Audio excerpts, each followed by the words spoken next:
Hey, what's up, guys? Welcome back to Headbangers Closet. Want to wish everybody a happy Thanksgiving, as today is Thanksgiving morning. To all those who celebrate Thanksgiving, to those of you watching who don't, hope you have a great day and hope you get ready for a great weekend. So I just wanted to do a quick video this morning before I start getting ready for the family activities today, of just some albums I've been listening to, and then a couple of bands I really think everybody, a couple of bands, a couple of albums really I think everybody should be giving a listen to and checking them out. But first things first, what do you guys been listening to? Drop me a comment down below. Let me know the album. Let me know the band you guys been listening to lately. And if I haven't listened to them already, I'll give them a listen and see if I dig them. I always like doing that with you guys. So let's get right to it. Just the stuff I've been listening to lately. A couple of death metal bands that came out recently. One of them came out last year. The band's called Intolerance. I forget the name of the record, but awesome death metal. Pre-ordered, or not pre-ordered, but I ordered that album this week. Another great death metal release is the new Pandemic Outbreak album. Just came out recently. Again, ordered that one as well. And then I just ordered this one, Depravity, Bestial Possession album. This is a great death metal band from Australia. Really, really good stuff. Was listening to it a lot yesterday. Just came out yesterday, and I was able to put my order in for those 3 albums I just mentioned yesterday. So those will be in soon, hopefully. And 2 of them will be probably in my top, my favorite albums of 2025. But this sticker came with another record that I bought and came in the mail this past week, and I'll be featuring that particular record in a video a little bit later on. So I've been listening to those 3 death metal albums a lot this week. Did the Depravity one yesterday. And then, of course, I've been listening to Slayer's Hell Awaits. And mainly inspired to listen to this thing because I just pre-ordered the 40th anniversary box set from Metal Blade Records last week. And this is the Metal Blade Records reissue, which came out, I don't know, 3-4 years ago or so, 5 years ago. I've got a bunch of these Hell Awaits reissues, and I don't know which one exactly was that reissue I'm speaking of, because there's a few different colors. But Hell Awaits, awesome thrash record, early Slayer, love that, early 80s thrash, underproduced sound, really cool. And then another one I've been listening to lately is Metallica's Reload. Came out in 97, just had an anniversary, I think last week, that it was released in 97.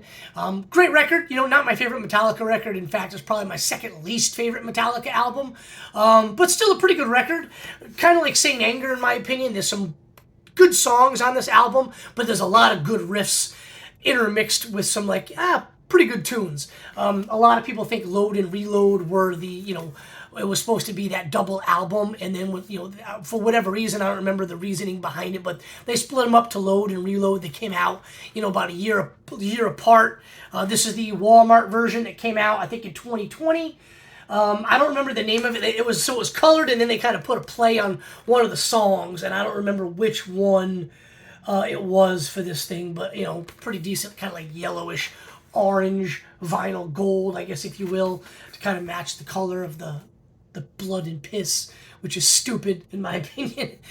Easily the 2 worst Metallica albums. Covers next to 72 Seasons and Hardwired. Metallica had a pretty good run there of killer album covers, and then after the Black Album, most of them were pretty bad, other than Death Magnetic, which was cool, but the rest of them kind of suck. But anyway, pretty good record. Like I said, it's one of my least favorite Metallica albums, and I totally get why people say that it was supposed to be a double album and they released Load first, and then these songs were the ones left on the cutting room floor. I don't 100% agree with that. Maybe like half agree with that, because I think some of them just weren't done yet. I can recall back in those days hearing snippets of tunes and then the riffs, and then when you hear Load and you're like, oh, that's not on it. And then it's the riffs on Reload. I do think that some of that is correct, where some of these songs just weren't, up to snuff. But anyway, still a pretty good record. And then this next album, or EP really, is my favorite release from this band. It's Possessed, The Eyes of Horror. And it's the first thing I heard from Possessed, which, for me, that happens quite a bit, that it becomes my favorite. It's like the one that got me into the band. It wasn't until years later that I kind of figured out that they were a death metal band and not a thrash band, because I really feel this album is pretty thrashy. This is the reissue on High Roller Records, on white and black splatter, really, really sharp looking, with the camo, that nighttime camo label there. in the middle. Metal Marty Mack would be proud of me of getting a High Roller Records reissue on this thing. But I love this album. To me, just my opinion. Could be wrong. Let me know what you guys think in the comments. But I think this is a pretty good thrash record, right? Somebody will let me know, no, this death metal. Whatever. Speaking of death metal, we've got Eternal's Cryptic Lust. Awesome record. Been seeing you guys on the VC talking about this album a lot in the last, 5-6 months. And I'm glad everyone's digging this album as much as I do. Just amazing death metal from, I think, Arizona. And the blue, black, and white marble swirl looking thing right there. Really, really sharp looking. Excellent, excellent old school sounding death metal. Great stuff. And then an album that I was, and I kind of feel that I maybe got some of you guys into Eternal and a band and an album that some of you guys got me into, most notably Matt over at the Accusation Network. Neon Nightmare's Faded Dream. Absolutely amazing. Brought to you by the dude that does Spirit Adrift. I forget his name. He's on hiatus right now from pretty much all of his projects because his wife is very sick. So he's taking care of his wife. So everything's on hiatus. So that's an unfortunate situation. Hopefully, she makes a full and speedy recovery. And I'm hoping for that and sending good vibes out to the universe for that. But this album's amazing. Faded Dream by Neon Nightmare. Obviously the album cover, and then when I watched Matt's video and then I kind of like research this and start listening to it, I could get why people were talking about being a typo negative type of kind of homage, if you will. It's absolutely amazing. If you like typo negative, if you like Spirit Adrift, you're going to love this album. It's got the best of both worlds. Even if you don't like either band or really never listened to either band, give this album a listen. It is absolutely phenomenal. Not heavy, not even fast, but there are some songs that are upbeat, but it's a little bit more slower. Super melodic, just the different layerings of the guitar, the riffs, the fills, the solos, just absolutely amazing. Blue and white kind of marbled, I guess, kind of looks like that bowling ball effect, I like to call it. Really, really good record. Check it out. This came out, I believe, in 2024, and I did not buy it till 2025, so it didn't make my list of favorite records of 2024, but sure enough, it would have been on it had I had it in time. Excellent record. It's probably one of my favorite records that I've picked up in the last year. Really, really good record. Check it out. And last for the albums I've been listening to a lot lately is the latest, well, not the latest, but the new one from Beast. Yeah, I guess latest Beast, Best, whatever you want to call it, called Colossal. Amazing death metal. They're from Europe. I forgot the name of the country they're from, but really, really, really good melodic death metal. Check them out. Some black vinyl. Century Media Records. Really, really good stuff. Very melodic, heavy, good stuff. Check this one out. Awesome death metal. And then perhaps I've ordered it, like the first 3 death metal records I talked about at the start of this video. Intolerance, Pandemic, Outbreak, and Depravity. Another album I just bought yesterday, but it hasn't come in yet. Album of the Year candidate. The new 1914 record. I think it's called Mortalis Virtuous or something like that. Really, really good stuff. They're a blackened death metal band from the Ukraine. I think it's like their 3rd or 4th record. And it appeals to my military. I'm a big military buff. I have a master's degree in military history. It kind of appeals to that part of me because most of all the songs and all the records are about World War I. Really, really cool stuff. I'm not the biggest black metal fan, but just the way they deliver the vocals and then the guitars, it's just very heavy. And then, of course, reading the lyrics along with listening to it about these battles in World War I, just really, really great stuff. I absolutely love it. It came out, I think, last week, and I just listened to it nonstop the last, 3 or 4 days. And then intermix that Depravity album, which I think came out either last Friday or yesterday. I don't remember which, but that 1914 record's great.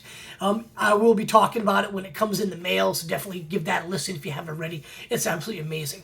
So let's get into the bands I think everybody should be listening to. And we've got a little bit of something for everyone in these couple of bands. But the first one is another great Aussie death metal band. It's called Crypt Crawler. This album's called The Immortal Realm.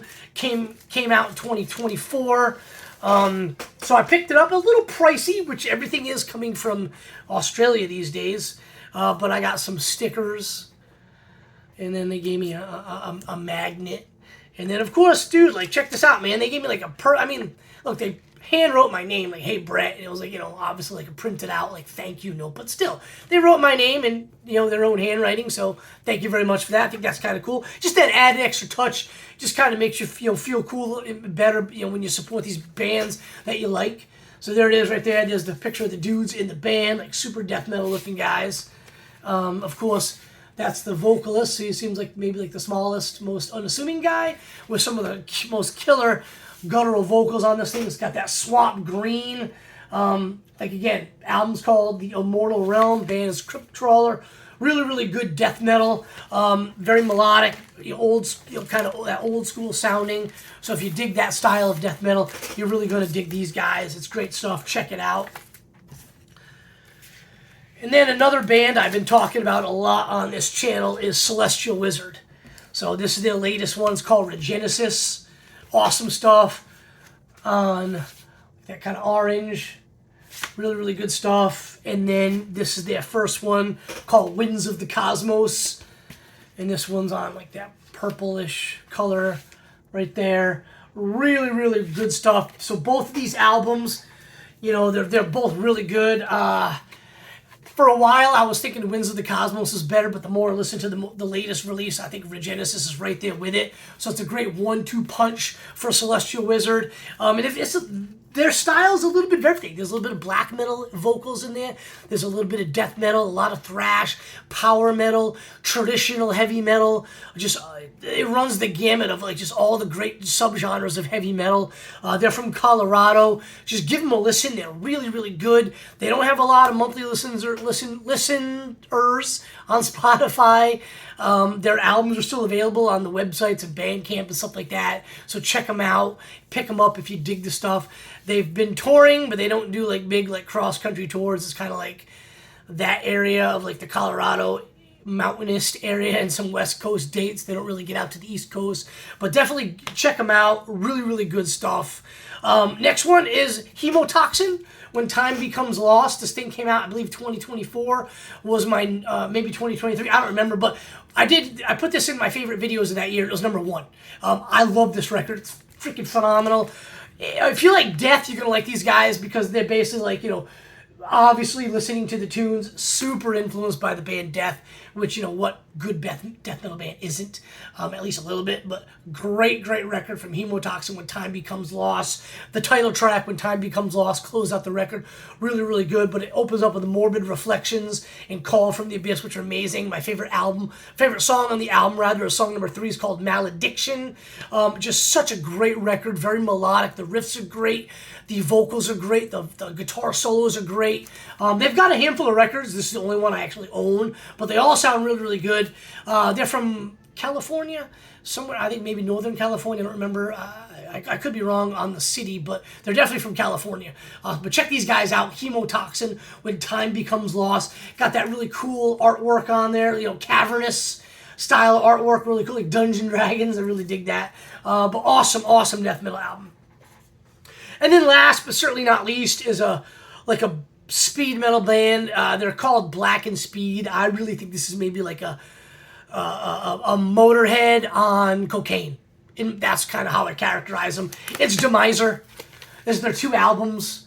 Through the Gate Eternal, their first one, really, really good stuff. A little bit more black metal leaning, especially on the back half of this record. And then their latest album called Slave to the Scythe came out last year. Really, really good stuff. Was finally able to see them live when they came to Atlanta with Nunslaughter and Desolus last wintertime. Put on a phenomenal show, albeit kind of a short set. Their songs really aren't that long. They're like 3 minutes and change, but they're just really speedy, fast, speedy, great guitar riffs. There's the picture of the dudes in the band. Homeboy on the guitar's got chain mail on them. I mean, they look metal. They look black metal. They look speed metal. They look like, Lemmy decided to really go on a bender, and that's what they look like, and that's kind of what they sound like, in my opinion. Through the Gate Eternal, their first one, black and gray swirl. Really, really cool stuff. And then Slave to the Scythe. Kind of a funny, well, maybe not funny story, maybe a little embarrassing story. So me and my buddy go to Atlanta just on kind of Hellfire colored vinyl, really cool stuff. Oh, it's called Carbureted Fire. because one of the songs on here is called Carbureted Speed. But kind of a funny story about these guys. You know, the tour was announced with Nunslaughter and Decimus. I'm not really a big Nunslaughter fan, but Decimus is a pretty cool thrash band from New Jersey in the vein of Creator. So check them out. But they announced the show, and I went, and my buddy drove, and I kind of had a few too many beers, so I got the guys to, you know, I bought a t-shirt. I got him to sign an album for me, and then as I was saying thank you, like I dropped my beer, just kind of, and I was like, all right, on that note, see you later, you know. But it was a little embarrassing, but pretty cool. You know, they all seem like pretty cool guys, genuinely excited that somebody was wanting to get their autographs on the record. But you know, great band. They're from Columbia, South Carolina, so not too far away from here. So it's kind of surprised they don't play in Atlanta a little bit more often. But anyway, there you guys have it. Demiser, their first two albums, Slave to the Scythe and Through the Gate Eternal. Give them a listen. And we've got Hemotoxin, When Time Becomes Lost. Give them a listen. Celestial Wizard, the latest album, Regenesis, and the first one, Winds of the Cosmos. Give those a listen. And then Crypt Crawler, The Immortal Realm, awesome Aussie death metal. Give them a listen. So anyway, there you have it, guys. Leave me a comment down below if you want to talk about any of these records. If you've heard of them before, let me know what you think about them. And if you haven't, just give them a listen. I'm sure you're going to dig them. So appreciate everybody checking out the channel. Again, happy Thanksgiving to everybody. And I appreciate everybody checking it out. And I'll have another video for you guys very soon. Cheers, everybody.